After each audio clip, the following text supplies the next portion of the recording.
the center of this idea universe, and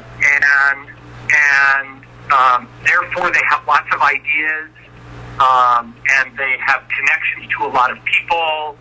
They understand what competitive things are out there.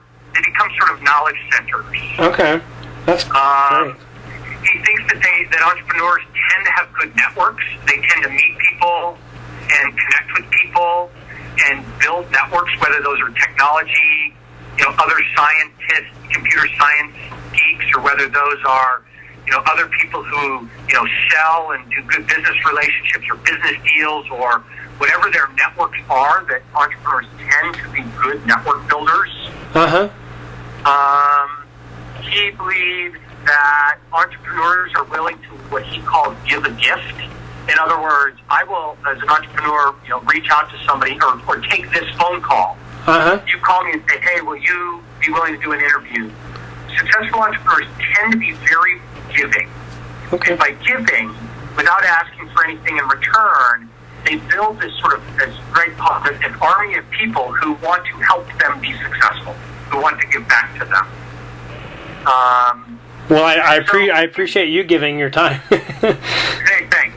So his view and my view, by the way, is that it's not about, did you take a certain class, or do you know how to read a balance sheet, or do you know how to tell, or do you have this skill or that skill? Those things are all valuable, but at the end of the day, it's more about a personality type than a skill set.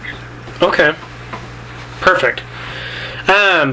So I guess from there, you kind of started out as an entrepreneur. How did you transition into like private equity investing and some of the things you're doing now with Dolphin Capital?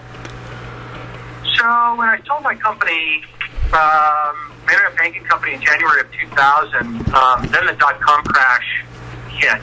And in my opinion, in those ensuing sort of 3 to 5 years, there was no premium, or what I call a founder's premium. There was no benefit to taking the risk of starting a company, because if I took the risk to start a company and I got to the point where I could raise meaningful venture capital, the valuations that venture capital firms were giving were so bad that I would end up with 10 or 15% of the company having taken a lot of risk. And I could have gotten a job as a hired gun at a technology company and probably gotten 10 or 15% in options without taking all the risk. So there was no real incentive in those couple of years to starting a company. And so I kept looking and trying to figure out what to do next. And I also didn't want to be a CEO anymore. It is a lot of work to be a CEO and to run a company. You make enormous personal and family and friend sacrifices to be an entrepreneur and a CEO if you're going to really be successful. And I was sort of at the phase of my life where I wasn't sure I wanted to do it. And I was approached by a gentleman who said, hey, you should start a fund. And I said, no, I don't want to be in that business. That's the dark side. I don't like venture guys.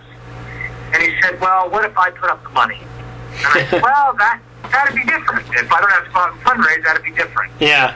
And so I basically raised a fund from 5 high net worth individuals, and sort of just as an entrepreneur would, sort of figured out how to start that business instead of starting another technology company. And I've loved it, by the way. It's been awesome. Cool. So, now that you got that going, how do you decide what types of things to invest in, and what type of ventures really get you excited? So we like companies that have a proven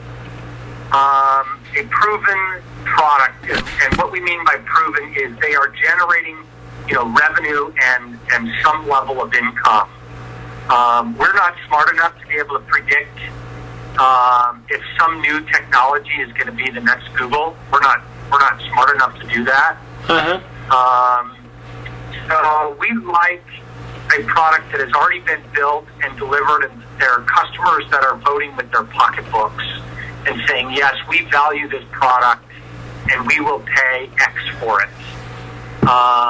And so so that's sort of criteria one. Criteria two is we need to believe that we can grow it. We're growth people. We're not really venture in the traditional venture world. I would say we're more growth private equity. So we want to find things that have revenue and profits that we can use we believe we're good at sales and marketing, and we believe we're good at, management and picking management, and we believe we're good at finance. We don't believe we're good at inventing products or technologies or markets or, we're not smart enough to do that. So we want to